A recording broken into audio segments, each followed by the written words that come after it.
ప్రేమగల తండ్రి, పరిశుద్ధుడైన మా దేవ, యేసు ప్రభు నామమున మీకు వందనాలు చెల్లిస్తూ ఉంటున్నాం ప్రభువా. ఈ యొక్క ఉదయకాల సమయంలో తండ్రి ప్రార్థన కొరకై మమ్మల్ని సిద్ధపరిచిన దేవుడు, ప్రార్థన కొరకై మమ్మల్ని ప్రభు జ్ఞాపకం చేసుకోవాల్సి మనవి చేస్తుంటున్నాం. దైవవాక్యం ద్వారా మీ బిడ్డలైన వారితో మీరు మాట్లాడిన ఆయన మీ సన్నిధించండి, మీ కృపను కోరుకుంటున్నాం ప్రభు. మీ సహాయం కోరుకుంటూ వాక్యం ద్వారా మీరే మాట్లాడాల్సి మనవి చేస్తూ కృతజ్ఞతాపూర్వక వందనాలు చెల్లిస్తూ యేసు నామమున ప్రార్థించి వేడుచున్నాం తండ్రి, ఆమెన్. దైవ గ్రంథంలో నుంచి 115వ కీర్తన గ్రంథం, కీర్తనలు 115వ కీర్తన.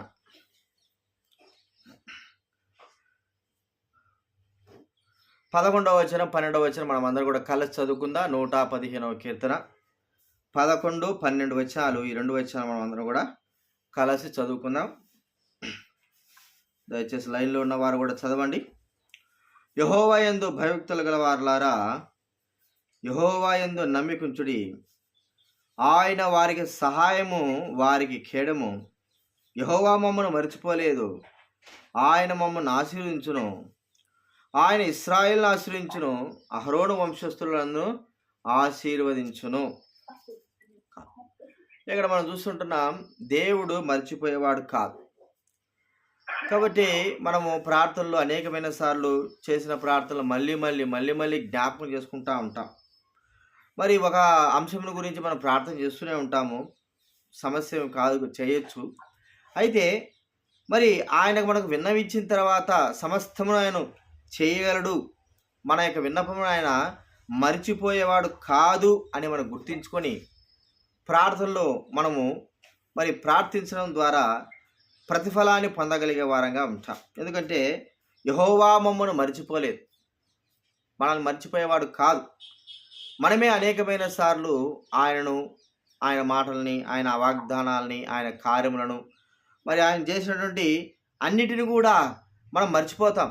ఏ విధంగా అంటే ఇశ్రాయేలు ఎలాగైతే ఐగుప్తు దేశంలో నుండి బయటకు వచ్చిన తర్వాత వారు మరి ఆ యొక్క ఎడారిలో దేవుని కార్యములు అన్నిటినీ మర్చిపోయి సనుగులు గొనుగులు మరి ఆయన మీద ఎన్నో మాటలు అనేది మనం చూస్తూ ఉంటున్నాం. అంటే మానవ స్వభావం మర్చిపోయే స్వభావం మనం గుర్తించుకోవాలి. అయితే దేవుడు ఎప్పటికీ కూడా మర్చిపోడు అనే విషయాన్ని మనం గుర్తించుకోవాలి. అందుకే యెహోవా మమ్మను మర్చిపోలేదు. మర్చిపోకోకుండా ఏం చేస్తున్నాడంటే ఆయన మనల్ని ఆశీర్వదించేవాడుగా ఉంటున్నాడు, ఆశీర్వదిస్తాడు. మరి మరి మనం ఎలాగా మర్చిపోతున్నాం, దేని మర్చిపోతుంటున్నాం, దాన్ని ఒకసారి గుర్తింపు చేసుకొని దానిని బట్టి మనము మర్చిపోయిన దాన్ని బట్టి మనము ఎప్పుడైతే ప్రార్థన చేస్తాం, ప్రభువా ఈ విషయంలో నేను మర్చిపోతున్నాను, ఈ విషయంలో నేను మళ్ళా గుర్తు చేసుకోవాల్సి వస్తుంది, ఈ విషయంలో నేను మళ్ళా ఇలాగా మరి మా మాటలను నేను మర్చిపోయినాను ప్రభువా అని మనం ఎప్పుడైతే గుర్తు చేసుకుంటామో దేవుడు మరి మనం మర్చిపోయిన దాన్ని ఆయన మర్చిపోకోకుండా దాన్ని జరిగించేవాడుగా ఉంటాడు. చూడండి, మనం ఒకసారి గుర్తిస్తే ద్వితీయోపదేశకాండ 4వ అధ్యాయం, దైవ గ్రంథంలో నుంచి ద్వితీయోపదేశకాండ 4వ అధ్యాయము 23వ వచనం మనం అందరం కూడా కలిసి చదువుకుందాం. ద్వితీయోపదేశకాండ 4:23. ఒకవేళ మీ బైబిల్ గ్రంథం ఉన్న వాళ్ళు దయచేసి తీసి చదవండి గట్టిగానే. ద్వితీయోపదేశకాండ 4వ అధ్యాయం 23వ వచనం చదువుకుందాం. మీ దేవుడైన యెహోవా మీకు ఏర్పరిచిన నిబంధనను మరచి, నీ దేవుడైన యెహోవా నీకు ఆజ్ఞాపించినట్లు ఏ స్వరూపం కలిగిన విగ్రహంనైనను చేసుకొనకున్నట్లు మీరు జాగ్రత్త పడవలను. చూడండి, ఇక్కడ మనం చూస్తుంటే యెహోవా యొక్క నిబంధనను మరచి, నిజంగా దేవుని యొక్క నిబంధనను మనం మరిచే వారంగా ఉంటున్నాం. చాలాసార్లు మనము దేవుడు మనం చేసినటువంటి వాగ్దానాలు ఏమిటి, ఆయన మనం చేసినటువంటి కట్టడలు ఏమిటి, మనకు ఆజ్ఞాపించిన వీటిని వాటిని మరిచే వారంగా ఉంటున్నాం. వాటిని మరిచిపోయి మనము మరి తప్పు చేస్తూ ఉంటాం. ప్రియమైన వాళ్ళరా, దేవుడు మనకి ఎప్పుడు కూడా ఆయన మన విషయమే మర్చిపోయేవాడు కాదు. మనం అడిగిన దాన్ని ఆయన గుర్తుంచుకునేవాడు, మనం అడిగిన దాన్ని ఆయన జ్ఞాపకం చేసుకునేవాడు, ఆయన మరిచిపోయేవాడు కాదు అని మనం గుర్తుంచుకోవాలి. కాబట్టి చూడండి, అదే ద్వితీయోపదేశకాండ 26వ అధ్యాయంలో 13వ వచనంలో 26:13 వచనంలో ద్వితీయోపదేశకాండం 26:13 నీవు నీ దేవుడైన యెహోవా సన్నిధిని నీకు ఆజ్ఞాపించిన నీ ఆజ్ఞలన్నిటి చొప్పున నీ ఇంటి నుండి ప్రతిష్ఠ తీసివేసి లేవీలకును పరదేశంలో తండ్రి లేని వారికి విధవరాలకు నేను ఇచ్చి ఉన్నాను. నీ ఆజ్ఞలలో దేనిని నేను మీరలేదు, దేనిని మరచిపోలేదు. ప్రియమైన వారలారా, ఈ అనుభవంలోకి మనము రాగలిగే వారంగా ఉండాలి. దేవుని ఆజ్ఞలను, దేవుని మాటలను మనం మర్చిపోయే వారంగా ఉంటామేమో. కాబట్టి దేవుని ఆజ్ఞలు మర్చిపోతే, దేవుడు మనకిచ్చిన కట్టడలు మర్చిపోతే మనకు దేవుడు ఏమని మరి మనమే ఆలకించగలడు? ఎందుకంటే ఆయన మాటలే మనం మర్చిపోయినాం, ఆయన మనకు చేసిన వాగ్దానాలే మర్చిపోయినాం. వాటిని నిత్యము గుర్తుంచుకునే విధంగా ఆ వాగ్దానాలను మనము గుర్తు చేసుకోవాలి. మనకు తెలుసు బాప్తిసం తీసుకునే వాగ్దానాలు మనకు బాగా తెలుసు. ఎన్నో సంవత్సరాలు మనం బాప్తిసం తీసుకుని ఉంటాం. దానికి ఒక వాగ్దానం ఇస్తాడు. ఆ వాగ్దానాన్ని మనం జ్ఞాపకం చేసుకుంటున్నామా? లేకపోతే ప్రతి సంవత్సరము మనకు ఇవ్వబడినటువంటి వాగ్దానాలు కేవలం సంవత్సరం ఇవ్వబడిన వాగ్దానాలను జ్ఞాపకం చేసుకుంటున్నామా? వాటన్నిటిని మర్చిపోతుంటున్నామా? దేవుని యొక్క ఆజ్ఞలు కట్టడంలో మనం ఎప్పుడైతే మర్చిపోతామో దేవుడు మన మనవిని అంగీకరించాడు. ఎందుకంటే ఆయన జ్ఞాపకం చేసుకుని మరి ఉండేవాడు. ఎప్పుడైతే మనము ప్రస్తావిస్తామో వాటన్నిటి గుర్తు చేసుకునేవాడు. చూడండి, ఆయన మన పితరులతో చేసిన వాగ్దానం మర్చిపోలేదని వాక్యంలో రాయబడింది. చూడండి, ద్వితీయోపదేశకాండం 4వ అధ్యాయం, ద్వితీయోపదేశకాండం 4వ అధ్యాయము 31వ వచనం నేను చదువుతా వినండి. ద్వితీయోపదేశకాండం 4వ అధ్యాయము 31వ వచనం, 4:31. యెహోవా వైపు తిరిగి ఆయన మాట వినినడ నీ దేవుడైన యెహోవా కనికరం గల దేవుడు గనుక నిన్ను చేయి విడవడు, నిన్ను నాశించాడు. తాను నీ పితరులతో ప్రమాణం చేసిన నిబంధనను మరచిపోడు. ప్రియమైన వారలారా, మనతో ప్రమాణం చేసింది కాకుండా మన పితరులతో ప్రమాణం చేసింది, దైవ వాక్యంలో ప్రమాణం చేసిన మాటలను మర్చిపోయేవాడు కాదు. ఆయన ఆ నిబంధనలు గుర్తు చేసుకునేవాడు.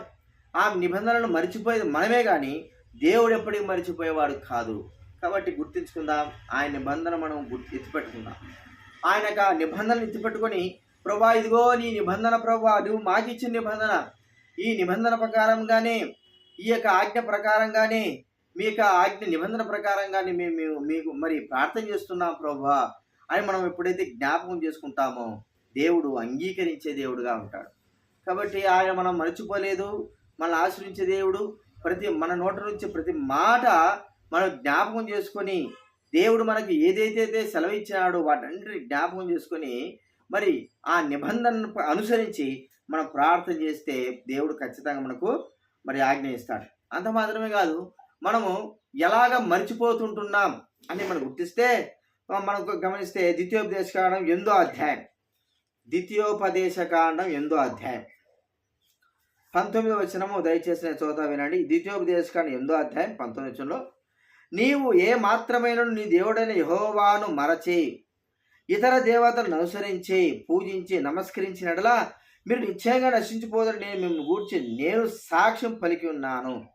నీవు ఏ మాత్రమైన నీ దేవుడైన యెహోవాను మరచిపోయడం ద్వారా ఏం జరుగుతూ ఉంది? ప్రియమైన వారలారా, దేవుని మర్చిపోతే ఇతరులను వెంబడించేటువంటి ఆ యొక్క స్థితిలోకి మనం వెళ్తాం. మనం ఎప్పుడైతే దేవునికే ప్రార్థన చేస్తూ దేవునికే ఉంటామో మరి వెంటనే మనము అలాంటి స్థితిలో నుంచి మనం ఎప్పుడైతే వైదొలుగుతామో మనుషులను ఆశ్రయించే వారంగా, మరి దేవతలను ఆశ్రయించే వారంగా మనం చూస్తాం. చూడండి, మనం గమనిస్తూ ఉంటే ఒక భక్తుడు ఉన్నాడు. ఆ భక్తుడు ఒక రాజు. ఆయన ఏం చేశాడు అంటే 2వ దినవృత్తాంతాల గ్రంథంలో, 2వ దినవృత్తాంతాల గ్రంథం దైవ గ్రంథంలో నుంచి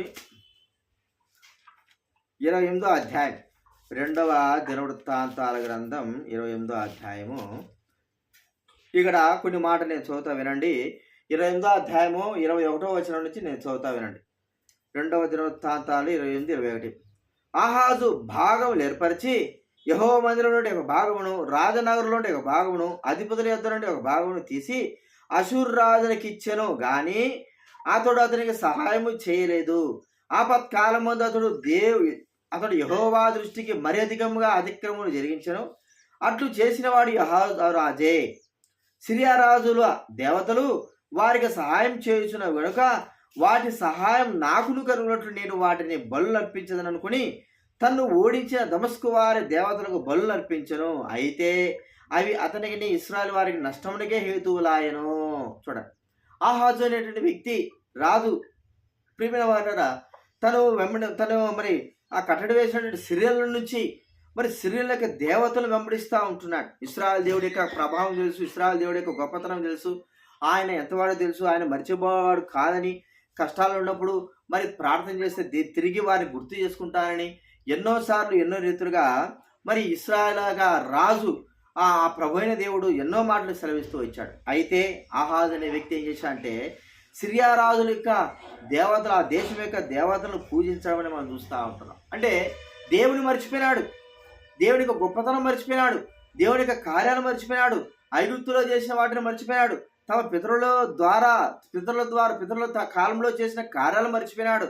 అన్నీ మర్చిపోయి మరి అన్ని దేవతలని మరి సిరియా దేవతలని పూజించడము, అనుసరించడం అనేది మనం చూస్తూ ఉంటున్నాం. ప్రియమైన వారులారా, దేవుని మరచిన వాడుగా ఇక్కడ మనకు చెప్పబడతా ఉంది. దేవుని మరచడమే కాకోకుండా ఇతరులను వెంబడించిన వారుగా, దేవతలను వెంబడించిన వారుగా మనం చూస్తూ ఉంటున్నాం. మన జీవితంలో దేవుని ఎన్నిసార్లు మర్చిపోయినాం, ఎన్నిసార్లు దేవుని మర్చిపోయి మనం ఎలాగా ఇతరులను వెంబడిస్తూ ఉంటున్నాం. మనకు బాగా తెలుసు, సౌలు గురించి మనం ఆలోచిస్తే సౌలు జీవితంలో మనం గుర్తిస్తూ ఉంటే ఎలా ఉందంటే, మొదటగా దేవుని బాగా వెంబడించిన వ్యక్తే.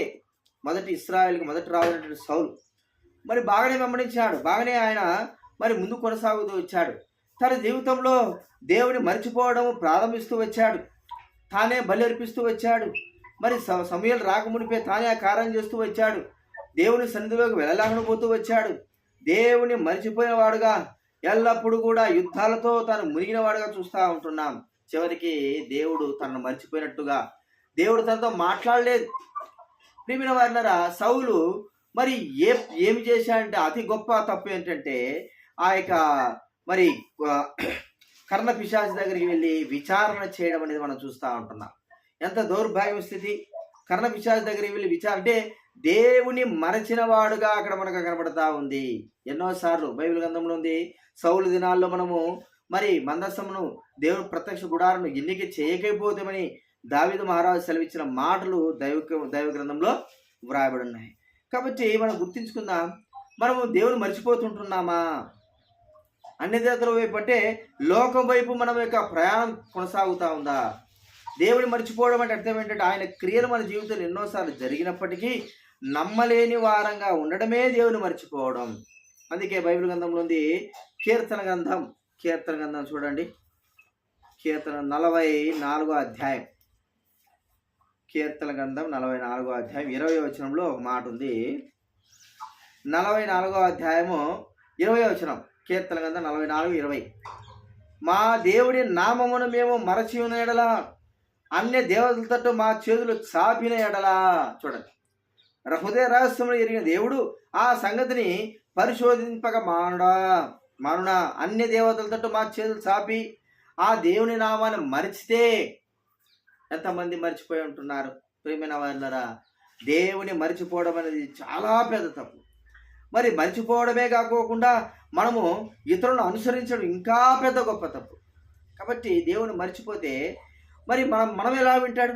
దేవుడైతే మర్చిపోడు. దేవుడు ఎప్పటికి జ్ఞాపకం ఉంటుంది. ఎప్పుడైతే తను జ్ఞాపకం చేసుకుంటారో, ఎప్పుడైతే తను గుర్తిస్తారో, మనకు బాగా తెలుసు మనశ్శేను గురించి మనం గుర్తిస్తూ ఉంటే, మనశ్శే తన జీవితంలో ఎన్నోసార్లు దేవుని మర్చిపోయి ఎన్నో దుర్మార్గపు పనులు చేశాడు. చూడండి, దైవ గ్రంథంలో నుంచి 2వ దినవృత్తాంతాల గ్రంథం 33వ అధ్యాయం, 2వ దినవృత్తాంతాల గ్రంథం 33వ అధ్యాయము. ఇక్కడ నుంచి మనం గుర్తిస్తూ ఉంటే దేవుని మర్చిపోయినటువంటి మనశ్శే ఏం చేశాడంటే 4వ వచనం నుంచి 2వ వచనం నుంచి గుర్తిస్తూ ఉంటే, ఇతడు తన తండ్రి అయిన హిజ్కియా పడగొట్టిన ఉన్నత స్థలమును తిరిగి కట్టించి బయలుదేవతకు బలిపీఠం నిలిపి దేవతా స్తంభములు చేయించి ఆకాశ శక్తులన్నింటిని పూజించి కొలిచెను. చూడండి, దేవుడు మర్చిపోయినాడు, ముహూర్తాలు గుర్తిస్తుంటున్నాడు, మరి ఆ యొక్క మంత్రములను చూస్తుంటారు, చలంగతనాలను చూస్తుంటారు, ఇవన్నీ కూడా గుర్తించుకున్నాడు. వీటిని జ్ఞాపకం చేస్తుంటాడు. యెహోవాను దేవుని నామాన్ని, దేవుణ్ణి మరచిన వాడుగా చూస్తూ ఉంటున్నాం. ఒక సమయం వచ్చింది, తాను పట్టబడ్డ అశూరు రాజులు తీసుకుని వెళ్ళిపోయారు. అశూరు రాజులు తీసుకుని వెళ్ళిపోతే జైల్లో దేవుని జ్ఞాపకం చేసుకున్నాడు. ప్రియమైన వారులారా, తన జీవితంలో ఎన్నో దినాలుగా దేవుని గుర్తించగా మరి తనను మర్చిపోయి అనేకమైన దుర్మార్గ పనులు చేస్తే చివరికి జైల్లో ఉన్నటువంటి మనషే తాను మనసు త్రిప్పుకొని గుణపడి దేవుని గుర్తు చేసుకోవడం ద్వారా దేవుడు తనను గుర్తు చేసుకున్నట్టుగా మనకు అక్కడ కనబడతా ఉంది. చూడండి 11వ వచనంలో 33 2 దినవృత్తాంతాల 33:11లో, కాబట్టి యెహోవా అష్షూరు రాజు యొక్క సైన్యాధిపతులను వారి మీదకి రప్పించెను.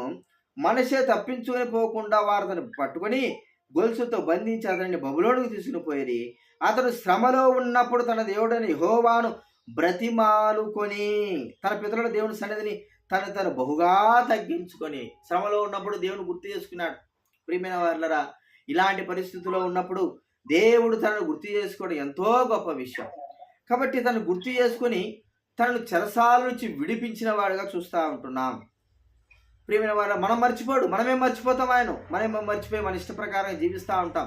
అయితే దేవుడు ఎప్పటికి కూడా మనల్ని మర్చిపోడని విషయాన్ని గుర్తించుకోవాలా. మనం ఎట్లాగైతే దేవుని మర్చిపోయి ఏ విధానంలో తిరిగినాము, ఎక్కడికెక్కడికి వెళ్ళామో దేవుని మర్చిపోయి ప్రవర్తించిన విధానాన్ని గుర్తు చేసుకుంటే, మనం క్షమాపణ కోరుకుంటే దేవుడు తిరిగి మనల్ని గుర్తు చేసుకొని మనకు మరి మన ప్రార్థన అంగీకరించేవాడుగా చూస్తూ ఉంటున్నాను.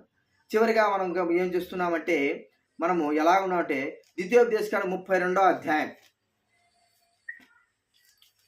ద్వితీయోపదేశకాండం 32వ అధ్యాయము 32వ అధ్యాయం 18వ వచనం నేను చదువుతా వినండి. ద్వితీయోపదేశకాండం 32వ అధ్యాయం 18వ వచనంలో ఒక మాట వాడుంది. నిన్ను పుట్టించిన ఆశ్రయ దుర్గమును విసర్జించితివి, నిన్ను కనిన దేవుని మరచితివి. చూడండి ఇక్కడ ఏముందో, మరి దేవుని మరచి నిన్ను కనిన దేవుణ్ణి.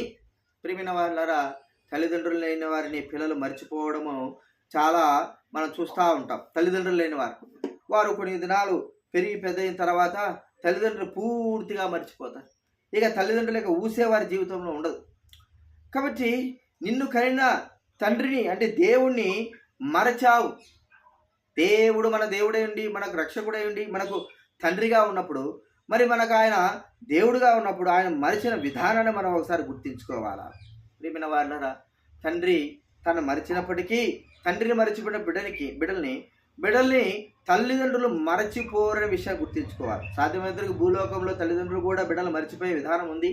అయితే బైబిల్ గ్రంథంలో మనకు చెప్పే మాట ఏంటంటే, కుమారుడు మర్చిపోయినా తండ్రి మర్చిపోడు. చూడండి, ఒక మాట ఉంది, లూకా సువార్తలో మనకు బాగా తెలిసిన మాటనే 15వ అధ్యాయంలో, లూకా సువార్త 15వ అధ్యాయంలో తప్పిపోయిన కుమారుని గురించి మనకు అక్కడ బాగా చక్కగా వ్రాయబడిన మాటను మనం తెలుసుకుందాం. లూకా సువార్త 15వ అధ్యాయము మనం చూస్తూ ఉంటే 13వ వచనం చదివితే 11, 12, 13లో లూకా సువార్త 15వ అధ్యాయము 12, 13 వచనంలో, వారిలో చిన్నవాడు తండ్రి ఆస్తిలో నాకు వచ్చు భాగం ఇమ్మని తన తండ్రిని అతడు వారికి తన ఆస్తిని పంచిపెట్టెను. కొన్ని దినములైన తర్వాత ఆ చిన్న కుమారుడు సమస్తం కూర్చుకొని దూరదేశంలో ప్రయాణమైపోయి అచ్చటి తన ఆస్తిని దుర్వ్యాపారం వల్ల పాడు చేశాడు. ప్రియమైన వాళ్ళరా, కుమారుడు ఎప్పుడైతే తండ్రిని మరిచిపోయి తన ఆస్తిని తీసుకొని తన భాగం తీసుకొని వెళ్ళిపోయాడో, మరి కుమారుడే తండ్రిని మర్చిపోయినాడు. కుమారుడు మర్చిపోతే మరి ఎన్ని దినాలు మర్చిపోయినాడో తెలియదు, కానీ ఆ వ్యక్తి మరి తిరిగి వచ్చేంత వరకు కూడా తండ్రి ఎదురు చూస్తూనే ఉన్నాడు. అంటే మర్చిపోకోకుండా చూస్తున్నాడు. చూడండి, అక్కడ మాట మనకు చూస్తుంటే 19వ వచనం 20వ వచనం చూడండి. వాడింకా దూరంగా ఉన్నప్పుడు తండ్రి వానిని చూచి కనికరపడి పరిగెత్తి వాని మెడ మీద పడి ముద్దు పెట్టుకొనెను. ప్రియమైన వాళ్ళరా, కుమారుడు తండ్రిని మర్చిపోయి వెళ్ళిపోయినాడు. తిరిగి కుమారుడు తన దగ్గరికి జ్ఞాపకం చేసుకుని వస్తూ ఉంటే తండ్రి మర్చిపోలేదు. దూరంగా ఉన్నప్పుడే ఎదురు చూస్తూనే ఉన్నాడు, నా కుమారుడు వస్తాడు. తన కుమారుని గురించి ఆశ ధ్యాస కలిగిన వాడుగా మనం చూస్తూ ఉంటున్నాం. ఈ లోకంలో కుమారుని గురించి ఆశ కలిగిన వారు మనం చూస్తూ ఉంటే, దావీదు గురించి మనం చూస్తే అబ్షాలోము తనకు ఎంతో నష్టం చేసినప్పటికీ దావీదు మరి విషయమై అబ్షాలోము దావీదు మర్చిపోయినాడు కానీ తండ్రిని. అయితే దావీదు కుమారుడైనటువంటి అబ్షాలోమును మరచిపోలేకపోయినాడు. యుద్ధానికి పోయినప్పుడు మరి సైన్యాధిపతులతో దావీదు చెప్తున్న మాట ఏంటంటే, మీరు నా విషయమై దయవించి అబ్షాలోముకు దయా కనికరం చూపండి అని సెలవిస్తున్నాడు. ప్రియమైన వాళ్ళారా, తండ్రిని మా కుమారును మర్చిపోవచ్చేమో కానీ తండ్రి కుమారులను మర్చిపో. అందుకే బైబిల్ గ్రంథంలో ఉంది ఒక మాట మనం చూస్తూ ఉంటే చూడండి, యెషయా గ్రంథం 49వ అధ్యాయంలో, యెషయా గ్రంథం 49వ అధ్యాయము 15వ వచనం, యెషయా గ్రంథం 49వ అధ్యాయం 15వ వచనంలో ఒక మాట మనకు చెప్పబడిన మాట చూస్తూ ఉంటున్నాం. స్త్రీ తన గర్భమున పుట్టిన బిడ్డను కరుణింపకుండా మరి తన చంటి పిల్లను మరచునా, వారైనను మరచుదుగా నేను నిన్ను మరువను. చూడండి, స్త్రీ గర్భమున పుట్టినటువంటి చంటి పిల్లను మరుస్తుంది. మరి తల్లి తాను నిద్రపోయే సమయంలో తన కుమారుని గురించి ధ్యాస ఉండదు, మర్చిపోతుంది, తను నిద్రపోతుంది. మరి తండ్రి అయిన దేవుడు ఎలాగంటే మనల్ని మర్చిపోకుండా ఆయన జ్ఞాపకం చేసుకునేవాడుగా చూస్తాం. మర్చిపోవడం లేదు ఆయన మర్చిపోడు. అందుకే కుమారుడు రాగానే ఆ కుమారుని యొక్క తప్పును క్షమించి, తండ్రి తప్పిపోయిన కుమారుడి యొక్క తప్పును క్షమించి, తండ్రి ఏం చేశాడంటే తనకు ఉంగరం పెట్టాడు, బట్టలు తెచ్చాడు, చెప్పులు తొడిగిచ్చాడు, తిరిగి తన పూర్వస్థితిని తీసుకొచ్చి తన పాత తప్పునంతా కూడా ఆ మాటలతోనే ఆయన తుడిచివేసిన వాడుగా చూస్తూ ఉంటున్నాం. బైబిల్ గ్రంథంలో ఉంది, మరి ఒకే వాక్యం రాబడింది, నేను మిమ్మల్ని జ్ఞాపకం చేసుకుంటున్నాను. ఆయన మన విషయమై జ్ఞాపకం చేసుకునేటువంటి వాడుగా చూస్తూ ఉంటున్నాం. అంటే నేనే చూడండి, యోబు గ్రంథం 11వ అధ్యాయం, యోబు గ్రంథం 11వ అధ్యాయం, యోబు గ్రంథము 11వ అధ్యాయం 6వ వచనంలో ఒక మాట వాక్యం రాయబడింది. యోబు గ్రంథం 11వ అధ్యాయం 6వ వచనంలో, ఆయనే జ్ఞానరాష్ట్రంలో నీకు తెలియజేసి మేలు. అప్పుడు చూడండి బైబిల్ గ్రంథంలో, అప్పుడు నీ జ్ఞానం యోజన మించిందని నువ్వు తెలుసుకుంటూ నీ దోషములలో అధిక భాగమును దేవుడు మరచిపోయినాడని తెలుసుకునము. దోషములలో అధిక భాగాన్ని ఏం చేశాడంటే మరచిపోయినాడు దేవుడు.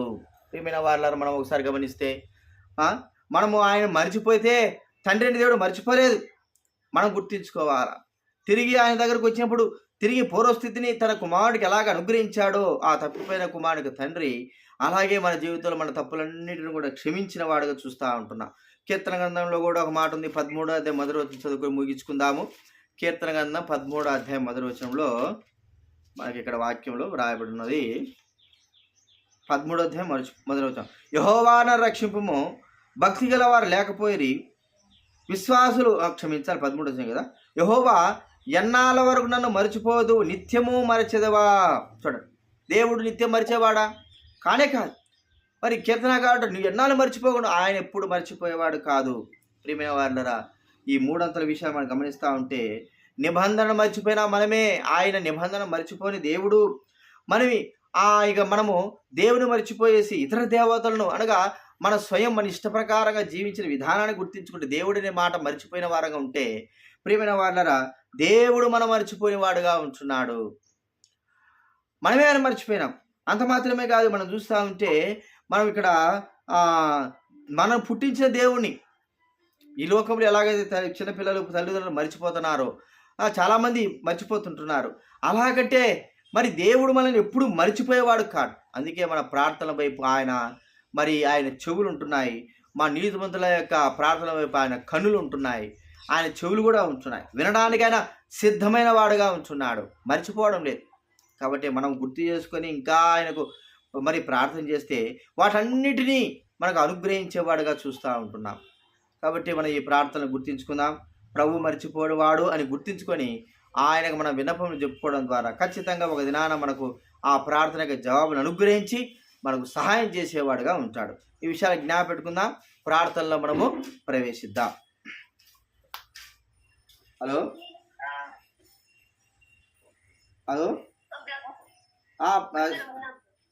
అక్క, మరి మీరు ప్రార్థన చేసుకుని నేను ప్రార్థన చేసి ముగిస్తాను. మీరు కంటిన్యూ కాండి, నేను ప్రార్థన చేసి ముగించేస్తాను. మందిని పేరు ఏందక్క? ఓకే. పరలోకం తండ్రి, ప్రభు యేసునామమున మీకు స్తోత్రాలు చెల్లిస్తూ ఉంటున్నా. ఈ సమయంలో ప్రభా మరి బేతేలు బట్టి స్తోత్రాలు చెల్లిస్తూ ఉంటున్నాం. ఇంటి కాలంలో ప్రభా మరి ఎల్బీ నగర్ దగ్గర ఉంటున్న మందిరం బట్టి మీకు కృతజ్ఞతలు చెల్లిస్తూ ఉంటున్నాను. మీరు ఏర్పరచుకున్న సంఘము, స్వరక్తం చేత కొన్న సంఘము, మీ మాటను బట్టి, మీ వాక్యాన్ని బట్టి ప్రభా, మీ యొక్క సన్నిధిని బట్టి మీకు కృతజ్ఞతలు చెల్లిస్తూ ఉంటున్నాం. మీరు మమ్మల్ని మర్చిపోని దేవుడు ప్రభా, మర్చిపోలేదు. మేమే మర్చిపోయినాం అనేకమైన సార్లు ప్రభా, నిబంధన మర్చిపోయినాము. మేము మర్చిపోయేసి ప్రభా అన్యజనులు తిరిగిన రీతిలో ప్రభా మరి మేము అలా జీవిస్తూ ఉంటున్నాం. మమ్మల్ని జ్ఞానం చేసుకొని కనికరించండి. అయితే తండ్రి కుమారుని మర్చిపోని రీతిగా ప్రభా మీరు మమ్మల్ని మర్చిపోలేదని మేము ఒప్పుకుంటున్నాం. కృప చూపించిన ఆయన జ్ఞానం చేసుకో